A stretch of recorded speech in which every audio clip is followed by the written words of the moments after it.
என் அன்பான உறவுகளுக்கு இனிய வணக்கம். நம்ம இந்த பதிவில் என்ன செய்ய போகிறோம், என்ன பார்க்க போகிறோம் அப்படின்னு பார்த்தோம்னா, கிராமத்து வாசலில் அழகாக சாணம் தெளித்து கோலம் போடுறது. அதுக்கப்புறம் ஏழையாக இருந்த கடவுளோட அனுகிரகம் கிடைக்காதா என்ன? நீங்கள் பாருங்கள், ஃபஸ்ட்டு ஒரு வீடியோவில் அம்மனுக்கு பானகம் தயாரிக்கும் போது செங்கொழுவி வந்தது அப்படின்னு சொன்னேன். அதுக்கப்புறம் மாயிலை தோரணம் கதவுக்கெல்லாம் செஞ்சு போடும்போது செங்கொழுவி வந்துச்சுன்னு சொன்னோம். இது என்னோட 3வது பூஜை. இப்பயும் பார்த்தீங்கன்னா இந்த பூஜையெல்லாம் முடிக்கும்போது நாங்கள் உப்பை பானையில் கொட்டி வைப்போம். அந்த பானைக்கு மேலே செங்கொழுவி அமர்ந்துருக்கு.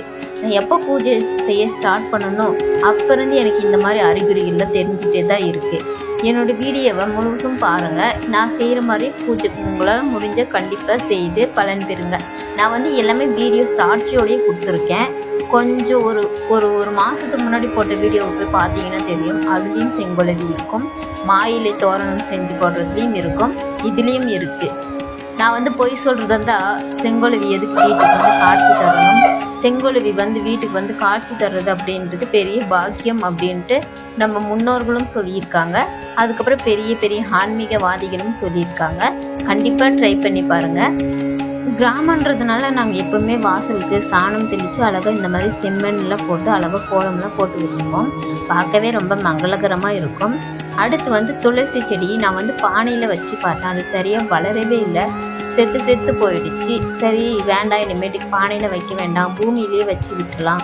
பூமியில் வைக்கிறது ரொம்ப ஈர்ப்பு சக்தியோட ரொம்ப வீரியத்தோட துளசி செடி ரொம்ப பிரம்மாண்டமாக அழகாக வரும் அப்படின்ட்டு நல்லா சாணம் போட்டு மூழ்கி, அதுக்கப்புறம் மழை பெஞ்சதுனால அந்த சாணம்லாம் கரைஞ்சி போயிட்டதுனால அப்படியே சிம்பிளாக ஒரு கோலம் மட்டும் போட்டு விட்டுக்கலாம் அப்படின்ட்டு அழகாக கோலம் போட்டு அதுக்கும் அழகாக கலர்லாம் போட்டுட்டு, அதுக்கப்புறம் துளசி செடிக்கு மஞ்சள் குங்குமம் எங்கிட்ட இருக்கிற என்னோடய செடியில் இருக்கிற சின்ன சின்ன பூவெல்லாம் பறித்து அழகாக வச்சு விட்டுட்டேன்.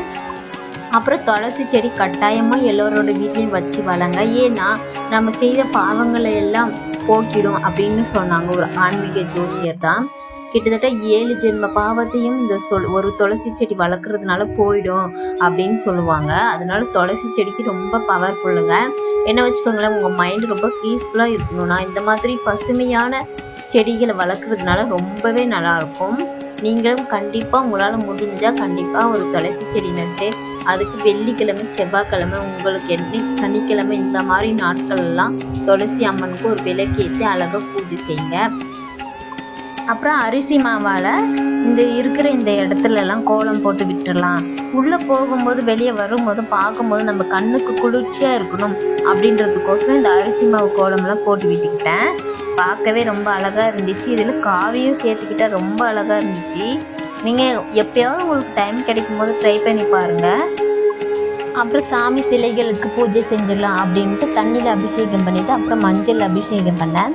அன்னபூரணி தாயாரை வாங்கின வீட்டின்னு அப்பப்போ அபிஷேகம் பண்ணிட்டேன்.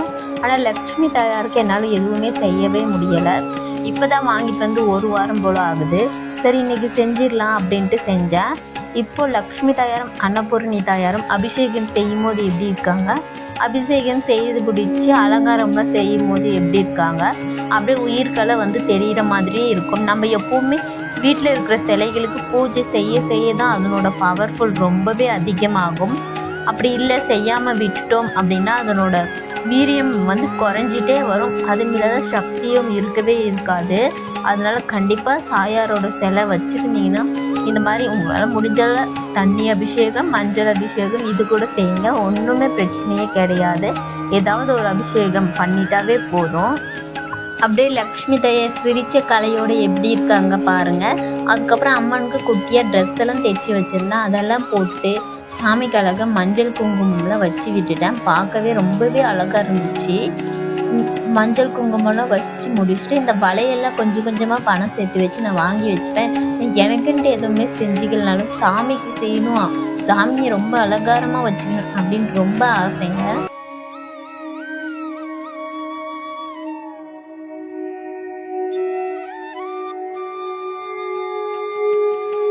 மஞ்சள் கலர் வளையல் தான் வாங்கியிருந்தேன். ரொம்ப அழகாக மேட்ச் ஆகிடுச்சிங்க லக்ஷ்மி தாயாருக்கு. அப்புறம் லக்ஷ்மி தாயாரோட அவங்களோட இடத்துல போய் அமர்த்தி விட்டுட்டு அன்னபூர்ணி தாயாருக்கு தான் பூஜை அலங்காரம் செய்ய போகிறேன். இப்போது அன்னபூர்ணி தாயாருக்கு குட்டி குட்டியாக ட்ரெஸ்லாம் தைச்சி வச்சுருந்தேன்.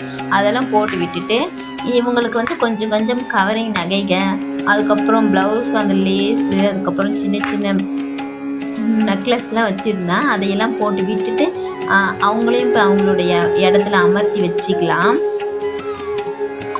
அன்னபூர்ணி தயாருக்கு அழகா குட்டி ட்ரெஸ் எல்லாம் போட்டு விட்டுட்டு அழகா அவங்களுக்கு மஞ்சள் குங்குமம்லாம் வச்சு இருக்கிற நகைகளை போட்டு விட்டுட்டேன். பார்க்கவே ரொம்ப அழகாக இருந்துச்சுங்க.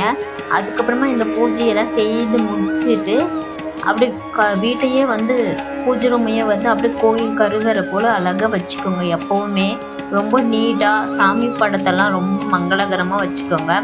அதுக்கப்புறம் அழகாக மஞ்சள் குங்குமம்லாம் வச்சுக்கலாம். பார்க்கவே ரொம்ப அழகாக இருந்துச்சு. இந்த மாதிரி வேலைகள்லாம் செய்கிறது தாங்க பெண்களுக்கு மன அமைதி கிடைக்குமே. கண்டிப்பாங்க. நீங்கள் எவ்வளோ ஸ்ட்ரெஸ்ஸில் இருந்தீங்கன்னா கூட இந்த மாதிரி செஞ்சு பார்த்துட்டு நீங்கள் போகும்போது வரும்போது கண்டிப்பாக அதை பார்த்துட்டே இருப்பீங்க. இது நாம் தான் செஞ்சுதான் அப்படின்றது உங்களுக்கே தோன்ற அளவுக்கு சிறப்பாக செய்யுங்க. வீட்டை எப்போவுமே கோயில் போல் வச்சுக்கோங்க. இந்த பூஜையெல்லாம் முடிச்சுட்டு விளக்கெல்லாம் கொளுத்தி வச்சிட்டேங்க. அதுக்கப்புறம் சரி கிச்சனுக்கு வந்து சமைக்கலான்னு பார்க்கும்போது தான் உப்பு பானையில் தான் போட்டு வைப்போம் நாங்கள் எப்போவுமே. இப்போ வந்து உப்பு பாதிக்கு மேலே தீர்ந்து போச்சு. சரி உப்பு எடுக்கலாம் அப்படின்ட்டு கை கிட்ட கொண்டு போகும்போது தான் பார்த்தீங்கன்னா செங்கொழுவிங்க. என்ன வச்சுக்கோங்களேன், இது வெள்ளிக்கிழமை எடுத்த வீடியோங்க. வியாழக்கிழமை எங்கள் வீட்டாண்ட இருக்கிறவங்க எல்லாருமே குலதெய்வம் கோயிலுக்கு போயிருந்தாங்க. அங்கே வந்து பார்த்திங்கன்னா என்னால் போக முடியல. வீட்டுக்கார் வந்து வெளியில் பஸ் ஓட்ட போடுறதுனால வர முடியாது, நீ வேணா பஸ்ஸு பிடிச்சி போகணுன்னு சொல்லிட்டாரு. 2 பஸ்ஸு பிடிச்சி போகணும். கண்டிப்பாக என்னால் போக முடியாது. வீட்டில் உட்காந்துட்டு மன அழுத்தம் ரொம்பங்க. எப்படின்னா நம்மளால கோயிலுக்கு போக முடியலேன்னு ரொம்ப அந்த குலதெய்வ சாமியை நினச்சி அழுகியே வந்துடுச்சு.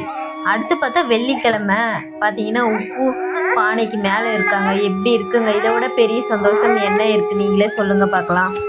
சரி செங்கொழிவை லாஸ்ட்டாக காமிக்கிற வரைக்கும் யாருக்கும் பொறுமை இருக்காது அப்படின்ட்டு தான் நடுவுலையே அது போட்டுட்டேன். என்னோடய பையனை வச்சுக்கிட்டு தான் நான் வீடியோக்கு வாய்ஸ் கொடுக்குறேன். அவர் வந்து சின்ன சின்னதாக சத்தம் போட்டுகிட்டே இருப்பாங்க. அதுக்காக சாரிங்க. ஏன்னா நம்ம குழந்தையோட வாழ்க்கை மாறணும்னா முதல்ல நாம் மாறணும். நம்ம மைண்டை நல்லா வச்சுக்கிட்டா தான் அவங்கள நல்லபடியாக வளர்க்க முடியும்.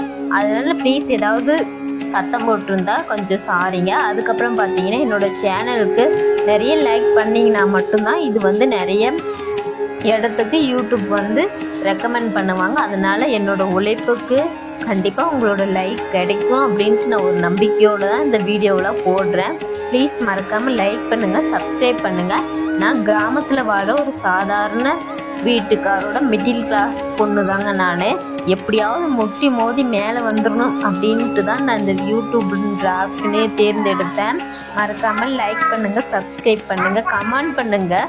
நீங்கள் கமெண்ட் பண்ணிங்கன்னா அது எனக்கு ரொம்ப சந்தோஷமாக இருக்கும்.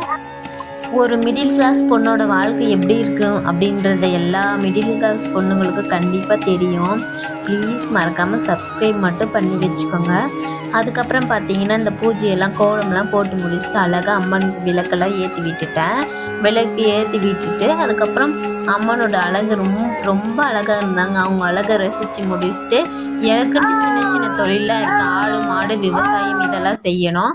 அதனால் இந்த பூஜையில் சீக்கிரமாக முடிச்சுட்டு என்னோடய ஆடு மாடு தோட்டம் இதுக்கெல்லாம் போயிட்டு நல்லா சுற்றி பார்த்துட்டு அப்புறம் பார்த்திங்கன்னா நாங்கள் கடலை தோட்டம் போட்டிருந்தோம். அந்த கடலக்காயெல்லாம் இன்னும் 1 வாரம் 2 வாரத்தில் பிடுங்கிட்டு அதுக்கப்புறமா வேறு எதையாவது விவசாயம் செய்யணும். மறக்காமல் என்னோடய சேனலை சப்ஸ்கிரைப் பண்ணுங்கள். ரிக்வெஸ்ட்டாக கூட நான் கேட்குறேன்.